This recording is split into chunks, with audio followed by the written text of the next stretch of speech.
Everyone, welcome to mathematics with Purnima. तर आपण आपल्या अवतीभोवती फुलं पाहतो. तर बघा मी काही फुलं आणलेली पण आहेत. तर ह्या फुलांच्या पाकळ्या पाहिलेत. नंतर हे बघा, हे एक फूल आहे. अजून कृष्णकमळ. तर अशी एखादी सिक्वेन्स आहे का की जी ह्या पाकळ्यांचे जे नंबर्स आहेत तर ते सिम्पली एक्सप्लेन करू शकेल, अशी एखादी कुठली सिक्वेन्स आहे का? तर बघा मी एक सिक्वेन्स सांगते. 0 1 1 2 3 5 8 13 21 34. Can you guess what will be the next number? ह्या सिक्वेन्सचा पुढचा नंबर काय येईल बरं? असा कुठला रूल आहे की जो ह्या सिक्वेन्समध्ये यूज केला जातोय पुढचा नंबर ऑब्टेन करण्यासाठी? तर तुम्ही व्हिडिओ पॉज करून गेस करू शकतात की कुठला रूल यूज केला गेलेला आहे. तर बघा, ही ती सिक्वेन्स आहे. 0 1 1 2 3 5 8 13 21 34. अँड पुढचा नंबर आपल्याला काढायचा असेल तर आपल्याला माहित पाहिजे की इथे कुठला पॅटर्न यूज केला जातो, इथे कुठला रूल यूज केला जातो या सिक्वेन्समध्ये. आणि ही सिक्वेन्स इतकी स्पेशल काय मॅथमॅटिक्समध्ये? तर ह्या सिक्वेन्सला आपण म्हणतो फायबोनसी सिक्वेन्स. मग हिचा रूल सांगण्याआधी हिला फायबोनसी का म्हटलं गेलेलं आहे ते आपण पाहूया. तर लिओनार्डो ऑफ पिसा म्हणून एक मॅथमॅटिशियन होते आणि त्यांचं जे निकनेम आहे ते निकनेम आहे फायबोनसी. तर त्यांनी 1202 मध्ये लिबर अबॅसी नावाचं एक पुस्तक लिहिलं. त्यात त्यांनी ही सिक्वेन्स इंट्रोड्यूस केलेली. तर त्यावेळेस त्यांनी रॅबिट पॉप्युलेशन मॉडेल स्टडी करत असताना ह्या सिक्वेन्सला इंट्रोड्यूस केलं होतं. तर रॅबिट पॉप्युलेशन मॉडेल काय होतं ते पाहूया. 1 pair of rabbit is born, suppose केलं. आता रॅबिट्स मॅच्युअर इन 1 मंथ, एका महिन्यात ते रॅबिट मॅच्युअर होतात. Next, every mature pair produces 1 new pair every month. तर प्रत्येक महिन्याला प्रत्येक मॅच्युअर पेअर नवीन पेअर प्रोड्यूस करते. आणि ह्या पद्धतीने ते जे रॅबिट्स आहेत ते अधिक पटींनी वाढत जातात आणि म्हणून मग ते रॅबिट्स कधी मरत नाही. तर असं ते मॉडेल होतं. तर बघा, आपण तो रॅबिट प्रॉब्लेम समजून घेऊया की त्याच्यावरून ही सिक्वेन्स कशी इंट्रोड्यूस होते ते. तर बघा, इथे मी एक चार्ट ड्रॉ केलेला आहे. वरती आहे मंथ आणि खाली आहे रॅबिट्सच्या पेअर्स. मग मंथ्स 1 2 3 4 5 6 आणि खाली रॅबिटच्या पेअर्स कशा आलेल्या आहेत ते मी सांगणार आहे. तर फर्स्ट मंथ आपल्याला एक सपोज करायची की पहिली पेअर बॉर्न झाली. तर फर्स्ट पेअर आपण कन्सिडर केली, तर इथे आला 1. आता सेकंड मंथला पहिली जी पेअर आहे ती पूर्णपणे एका पेअरला मॅच्युअर होण्यासाठी 1 मंथ लागतो ना. सो तो 1 मंथ कंप्लीट असेल नसेल may be. So 1 as it is carry केला आपण की हीच पेअर इकडे पण असेल. आता थर्ड मंथला काय होईल, ही जी पेअर आहे ही ॲज इट इज कन्सिडर केली आणि ही जी त्याच्या आधीची पेअर आहे ती तोपर्यंत 1 महिना कंप्लीट होऊन मॅच्युअर होऊन अजून एक पेअर प्रोड्यूस करेल. म्हणजे ही एक प्रोड्यूस करेल आणि ही एक, अशा मिळून किती झाल्या 2 पेअर. So here is 2. मग थर्ड मंथमध्ये 2 पेअर्स आहेत रॅबिटच्या. आता फोर्थ मंथमध्ये 3 कसा आलाय? तर बघा, ह्या 2 ज्या आहेत त्या ॲज इट इज राहतील आणि याच्या आधीची जी 1 आहे तिचा 1 मंथ कंप्लीट होऊन जाईल तोपर्यंत. So it will produce 1 pair. तर ती 1 पेअर आणि ह्या 2 पेअर्स अशा होतील त्या 3 पेअर्स. नेक्स्ट फिफ्थ मंथला ह्या 3 पेअर्स ॲज इट इज त्यांचा 1 मंथ कंप्लीट झालेला नसेल तर ह्या 3 पेअर्स ॲज इट इज आणि ह्या ज्या आधीच्या 2 पेअर्स आहेत त्या दोघंही पेअर्स मॅच्युअर झालेल्या असतील तर त्या 2 पेअर्स अजून नवीन 2 पेअर्स प्रोड्यूस करतील. सो ह्या 3 आणि ह्या 2 किती झाल्या टोटल 5. तर 5th मंथला आलं 5 नंबर ऑफ पेअर्स. पुढे 6th मंथला कसं काढलंय बरं, तर ह्या 5 ॲज इट इज आणि ह्या ज्या त्याच्या आधीच्या 3 पेअर्स आहेत त्या 3 पेअर्स नवीन 3 पेअर्स प्रोड्यूस करतील. मग ह्या 5 आणि त्या 3 किती झाल्या टोटल 8. तर ह्या पद्धतीने तो रॅबिट प्रॉब्लेम मॉडेल स्टडी करत असताना फायबोनाची ह्या मॅथमॅटिशियन्सने ह्या सिक्वेन्सला इंट्रोड्यूस केलं होतं. मग आता हा रॅबिट प्रॉब्लेम पाहत असताना तुमच्या लक्षात आलं असेल की एक्झॅक्टली रूल काय यूज केला गेलेला आहे. तर तो रूल असा आहे, एव्हरी टर्म्स कशी फॉर्म केली गेलेली आहे रिकर्सिव्हली. रिकर्सिव्हली मीन्स मागच्या टर्म्सपासून मागच्या टर्म्सवरती डिपेंड येणारी प्रत्येक पुढची टर्म. तर पहा, Fibonacci sequence is defined recursively by. तर तो जो रूल डिफाईन केला गेलेला आहे तो असा आहे, एफ नॉटची व्हॅल्यू 0 फिक्स असेल. एफ नॉट म्हणजे काय, त्या सिक्वेन्सची 0th टर्म पहिली टर्म, आणि F1 म्हणजे काय असेल तर त्या सिक्वेन्सची फर्स्ट टर्म. तर 0 आणि 1 फिक्स केलेला आहे त्या सिक्वेन्समध्ये. बघा खाली सिक्वेन्स लिहिली मी, तर 0 आणि 1. आता पुढच्या टर्मसाठी जो रूल आहे तो असा आहे की Fn equals to Fn-1 plus Fn-2 where n is greater than or equals to 2. तर यांची व्हॅल्यू ही 2 किंवा 2 पेक्षा ग्रेटर असेल. म्हणजे फर्स्ट टर्म सेकंड टर्म दोघंही फिक्स आहेत आपल्या. मग बघा, ही जी थर्ड टर्म राईट डाऊन केलेली आहे आपण, तर ती कशी मिळणार आहे, तर मागच्या दोघंही टर्म्सची सम.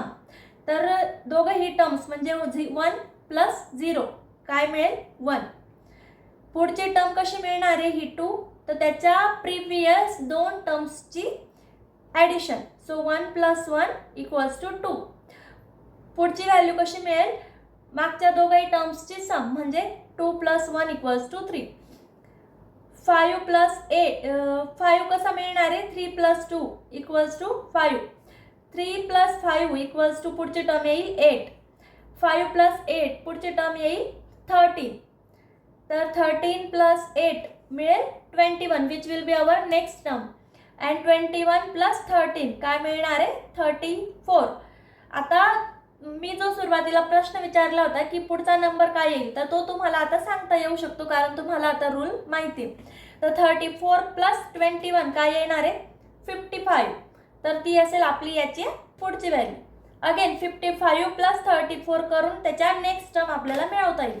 तर ह्या पद्धतीने ही सिक्वेन्स असणार आहे. आता ह्या सिक्वेन्सच्या काही प्रॉपर्टीज आहेत त्या पाहूया. So property number 1, every term after the second is larger than the previous one. तर येणारी प्रत्येक टर्म पुढची आपल्याला पहिल्या टर्म्सपेक्षा लार्जर मिळत जाणार आहे. सेकंड प्रॉपर्टी काय, तर त्या सिक्वेन्सच्या नंबर्समध्ये ऑड इव्हनचा एक पॅटर्न दिसतो. तर तो पॅटर्न कसा आहे बघा, ही सिक्वेन्स राईट डाऊन केलेली आहे 0 1 1 2 3 5 8 13 ह्या पद्धतीने. तर बघा 0 जो आहे तो इव्हन असेल, त्याच्यानंतर 1 1 दोघंही काय असतील ऑड, नंतरचा येणारी चौथी व्हॅल्यू काय असेल इव्हन 2, परत पुढे ऑड ऑड, त्याच्यानंतर इव्हन, परत ऑड ऑड इव्हन. म्हणजे पॅटर्न कसा आहे, इव्हन 2 वेळा ऑड ऑड आणि मग नंतर इव्हन.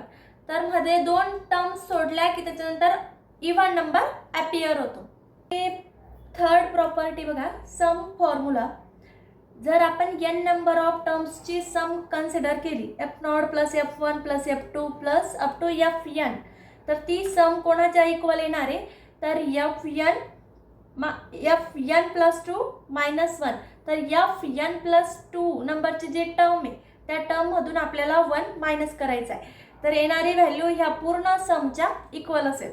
जसं की खाली बघा फॉर एक्झाम्पल कन्सिडर केलं आहे, जर आपण यांची व्हॅल्यू 4 फिक्स केली तर F0 F1 F2 F3 आणि F4 ह्या पहिल्या 5 टर्म्सची सम कन्सिडर केली बघा. 0 प्लस 1 प्लस 1 1 2 3 आणि 4 टर्म्सची, n इक्वल्स टू 4 आहे ना, सो +2, तर ही सम काय येणार आहे 4. आणि ही व्हॅल्यू Fn+2 म्हणजे F4+2 F6 +2 -1 म्हणजेच काय F6 -1. तर F6 काय येतो आपला 5 - 1 and that will be again 4. तर दोघंही व्हॅल्यूज इक्वल आहेत, म्हणजे हा सम फॉर्म्युला असा अप्लाय होतो. तर आपली फोर्थ प्रॉपर्टी आहे सम ऑफ दी स्क्वेअर्स. तर फायबोनाची सिक्वेन्सच्या सगळ्या टर्म्सची स्क्वेअर करून सम करायची आपल्याला. मग बघा F0चा square plus F1 square plus F2 square plus up to Fn square ही सम कोणाच्या इक्वल येणार आहे, तर Fn इंटू Fn+1.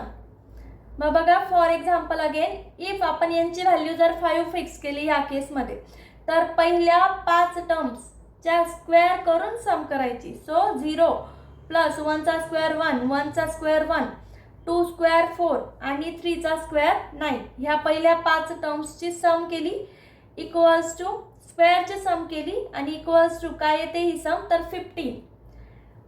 मग ही व्हॅल्यू याला इक्वल आहे का चेक करूया. Fn इंटू Fn+1 काय येईल, F5 इंटू F6 काय येते value 3 into 5 that is again 15. तर हा आहे आपला सम ऑफ दी स्क्वेअर्स फॉर्म्युला. आपली फिफ्थ प्रॉपर्टी आहे रेशिओ ऑफ कॉन्झिक्युटिव्ह टर्म्स. तर सिक्वेन्स राईट डाऊन केलेली इकडे. तर ह्या सिक्वेन्सच्या पहिल्या 3 टर्म्स जर सोडल्या 0 1 1, तर इथून पुढच्या सगळ्या कॉन्झिक्युटिव्ह टर्म्सचा जो रेशिओ आहे तो बघा खाली फाइंड आउट केलेला आहे.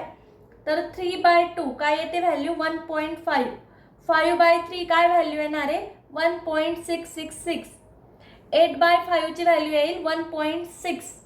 पुढे 13/8 ची व्हॅल्यू काय येणार आहे 1.625.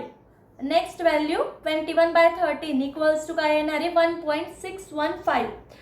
तर ही जी व्हॅल्यू आहे 1.615, तर ही व्हॅल्यू जसं जसं आपण रेशिओ पुढच्या टर्म्सचा कन्सिडर करत जाऊ, तर ती जी व्हॅल्यू आहे ती एका व्हॅल्यूकडे अप्रोच करते. ती व्हॅल्यू काय असेल बरं, तुम्हाला काही गेस करता येईल. तर ती व्हॅल्यू असणार आहे आपली गोल्डन रेशिओची व्हॅल्यू. तर गोल्डन रेशिओची व्हॅल्यू काय येते आपली 1.618 that is the golden ratio. आणि जर तुम्हाला गोल्डन रेशिओचं महत्त्व माहीत असेल, तर जिथे कुठे गोल्डन रेशिओ फॉर्म होतो तिथे ब्युटी असते, तिथे अट्रॅक्शन असतं. तर सनफ्लावरच्या सीड्स असतील, नंतर ब्रोकोली भाजी तुम्ही पाहिली असेल, तर तिथे पण तो पॅटर्न दिसतो जो फायबोनाची सिक्वेन्समुळे ऑब्टेन झालेला आहे तिथे. खरं तर हे ॲप्लिकेशन्स आहेत फायबोनाची सिक्वेन्सची. सनफ्लावरच्या सीड्स ज्या पद्धतीने अरेंज असतात केलेल्या, तर ती अरेंजमेंट पण फायबोनाची सिक्वेन्स असते. नंतर कम्प्युटरमध्ये जे अल्गोरिदम्स यूज केले गेलेले असतात तिथे फायबोनाची सिक्वेन्स यूज केली गेलेली आहे. तर गोल्डन रेशिओ जिथे फॉर्म होतो तिथे ब्युटी असते, तिथे अट्रॅक्शन असतं. तर असं गरजेचं नाही आहे की ती सिक्वेन्स सगळ्याच फुलांच्या पाकळ्यांसाठी होल्ड होत असेल, ते ती सगळीकडे नसणार आहे. बट मोस्ट ऑफ द ठिकाणी ती असते निसर्गामध्ये, की जे आपल्याला माहीत नसतं की अरे ही तर मॅथमॅटिक्सची एक सिक्वेन्स आहे. अजून काही इंटरेस्टिंग फॅक्ट्स आहेत फायबोनाची सिक्वेन्सशी रिलेटेड जे मला तुम्हाला सांगायला आवडेल. तर बघा फायबोनाची सिक्वेन्समधले जे नंबर्स आहेत ते एक्सपोनेन्शियली ग्रो होतात, म्हणजे सडनली त्या व्हॅल्यूज इन्क्रीज होतात. ज्या पद्धतीने एक्सपोनेन्शियल ग्राफ इन्क्रीज होतो त्या पद्धतीने.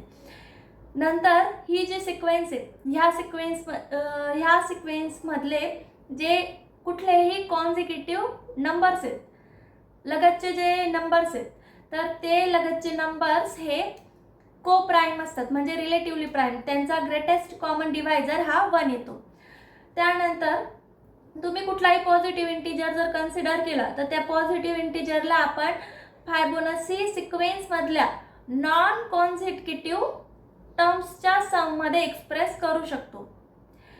आणि ही जी सिक्वेन्स आहे फायबोनाची सिक्वेन्स ही ग्राफ थेरीमध्ये अपियर होते, नंतर क्रिप्टोग्राफीमध्ये, प्रोबॅबिलिटीमध्ये, नंतर आर्किटेक्चर, म्युझिक, अजून आर्ट अँड डिझाईन. तर असं सगळीकडे फायबोनाची सिक्वेन्स ही ॲपियर होते. तर ह्या पद्धतीने आज आपण फायबोनाची सिक्वेन्स पाहिली, त्याचे ॲप्लिकेशन्स पाहिले, त्यात कुठला फॉर्म्युला यूज केला गेलेला आहे ते पाहिलं. नंतर त्यातल्या काही प्रॉपर्टीज पाहिल्या त्या सिक्वेन्सच्या. तर जर व्हिडिओ आवडला असेल तर व्हिडिओला लाईक करा, शेअर करा आणि चॅनेलला सबस्क्राईब करा. थँक्यू.